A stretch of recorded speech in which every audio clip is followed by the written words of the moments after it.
Hello everyone. Today we're looking at the problem minimize the maximum edge weight of a graph, which was question 3 in a weekly contest for 32. So the question reads that we are given two integers n and threshold, as well as a directed weighted graph of n nodes numbered from 0 to n minus 1. So we're going to have n nodes numbered from 0 to n minus 1. The graph is represented by a 2D integer array edges, where edges I has the elements AI, BI, and WI, and indicates that there's an edge from node A to node B with a weight of W. So there are some conditions we have to satisfy, but as long as we satisfy them, we can remove edges from the graph. So the conditions are that node 0 must be reachable from all other nodes. The maximum edge weight in the resulting graph is minimized, right? So we want the maximum edge in the graph to be as small as possible. And each node has at most threshold outgoing edges. So we want to return the minimum possible value of the maximum edge weight after removing the necessary edges. And if it's not possible, return -1. So just to summarize, we're going to have this directed graph.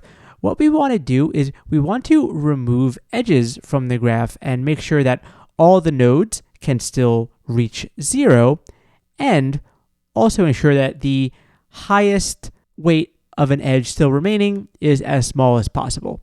So looking at this example, we have n equals 5, this set of edges which creates this graph down here, and a threshold of 2, right? So the solution for this would be 1. And why is it 1? Well, we can remove this edge with a weight of 2 right here. And why can we do this? Because even if we remove this, 2 can still reach 0 on this path going from 1 then to 0.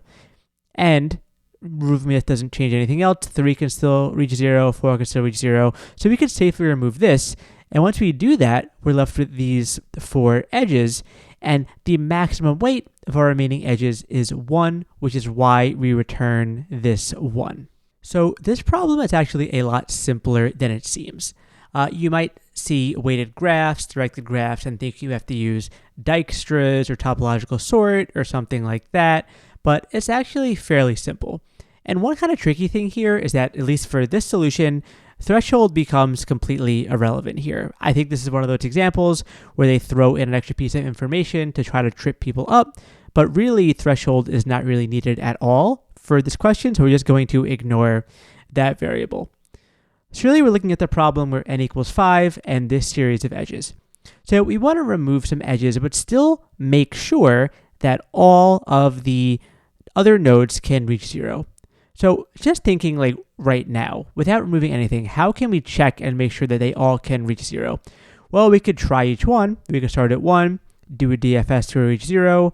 We could start at 2, again do a DFS to reach 0. Start at 3, DFS, 4 DFS, right? But really what we're doing here is for each node, n nodes, we're going through another n nodes. This is going to be n squared, right? If we start at each node and try to see if it reaches 0, then really we're doing an n squared operation, which is not going to be ideal. However, there's a trick that we can do to actually make this a little bit simpler. And what we're going to do is we're going to reverse the graph. So now what you see here on the right is basically this original graph, but all of the edges have reversed directions. So you might not have seen this trick before, but whenever there's a directed graph problem, that's usually a good indication that we can try something like this. And you're going to see exactly how this helps. So we said before that we want to make sure that all of these edges, or rather all these nodes, can still reach 0, right? So after we remove an edge, we want to still check if every other node can get to 0. We said that would be n squared to do that, right? Because we have to start at each node and traverse till we find 0. So how does this graph help us? Well, now we're kind of doing the reverse problem. Instead of seeing if each node can reach 0 now, we can actually just start at 0 and make sure that we can get to every other node in the graph. Because, right, this is just the exact inverse of this. So really what this means is that if 0 can get to every other node, that means that in this original graph, that every other node can get to 0, right? So really what we're doing is we're inverting it so that we can just do one DFS starting from 0 and reaching every other node, right? So in this case, what we can do is we can see that check that 0 can reach every other node or vice versa in n time, right? So that's the benefit of working with the reverse graph and what we're going to do from here on out in the problem. So instead of actually removing edges, what we can instead do is we can simulate what if we only included edges going up to a certain weight, right? So for example, what if we tried edges with a weight of 1? If we had edges with a weight of only 1, right, anything above 1 we excluded, could we start from 0 and get to every other node, right? And then if we couldn't, then let's go up to 2, right? Then we can do all edges up to weight 2, traverse those edges, and see if we can reach all the nodes, right? So then in that way, we could basically find the first one that satisfies our condition, right? And say, if we include edges up until this point, then we can reach every node, and that would be our minimum answer. But when we're searching like this, a good option is always a binary search, right? So instead of checking potentially every single edge weight that we have, we can instead binary search on this, and we can get the minimum value much quicker. So let's say, for example, I'm just going to do a binary search. So I'm going to start with my right equal to 10. Really what you want to start with here is the maximum weight that you have in the list. But just for example purposes, I'm going to do this value starting at 10. So we have left is 1, right is 10, our midpoint is 5. So what we're saying here is that I want to traverse this graph, but I'm only going to go down edges that have a maximum weight of 5, right? So in this case, what I do is I would start at 0, and I can go down every edge, right? These are all less than my 5. So really what I could say is, okay, well, at 5, I can traverse every edge, I can reach every node.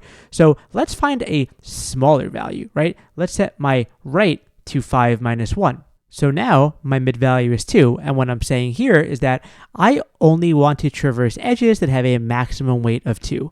So again, I can do all of this, so I can go down all these edges, I will hit every single node, and then I know that this satisfies my condition. Let's look for a smaller one.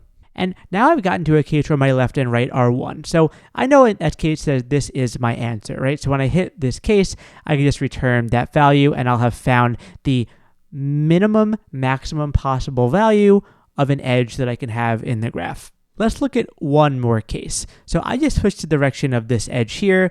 Previously, it was going from 3 to 4.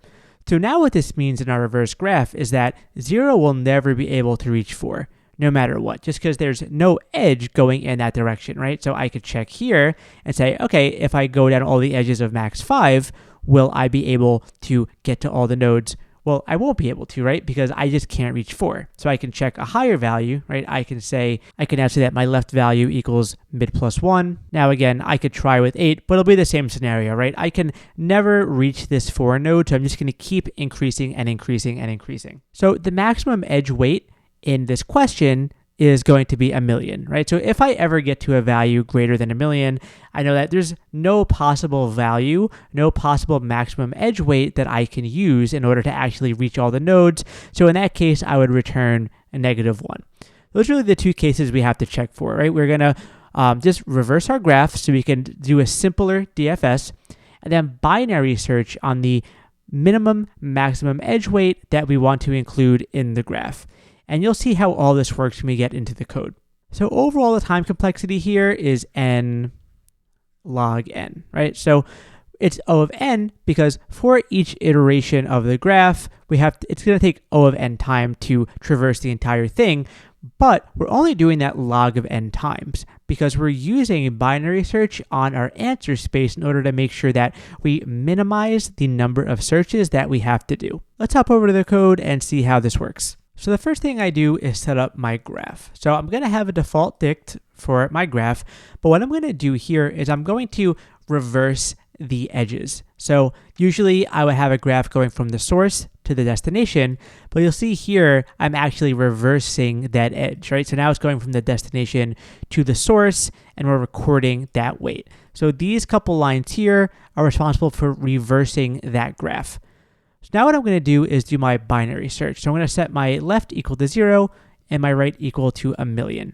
So what I can do is while my left is less than or equal to right, I'm going to get my midpoint.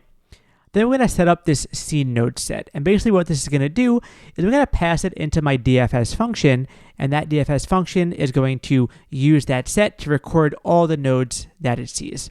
So then I'm going to call my DFS here. I'm going to pass in my graph. I'm going to pass in the start node. I'm going to pass in the maximum edge value that I want to traverse, and also my scene node set. So going down to the DFS, what we're going to do is say if we've already seen that node, there's no point in traversing again, so just return. Otherwise, we're going to add it into our set. So now we're going to go through all the neighbors of this node, but here is where we implement that logic, right? If the weight of this edge is greater than the limit that we want, right? So say we only want to go up to edges with a weight of 5, but the weight of this edge is greater than that, we don't want to traverse it, right? And this means that we are going to try to minimize the number of edges that we're looking at based on the weight. Then we just recursively are going to call a DFS with the neighbor. So then at the end, this scene node set is going to have all the nodes that we reached as part of that DFS.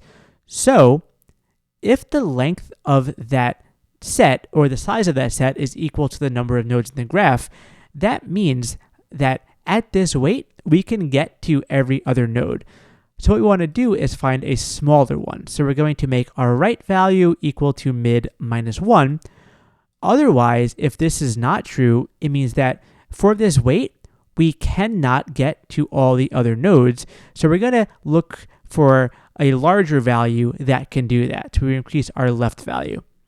Finally, at the end, if our left value is ever greater than 1,000,000, we're going to return -1, because this means that we have tried the highest possible number that we can, and it still doesn't work. So in that case, we know this is an invalid graph. We cannot do this operation. Otherwise, we're just going to return our left value. So let's submit, make sure that it works. And it does work. So hopefully this is helpful and it made sense. If you liked the video, please like and subscribe. It really helps. And thank you for watching.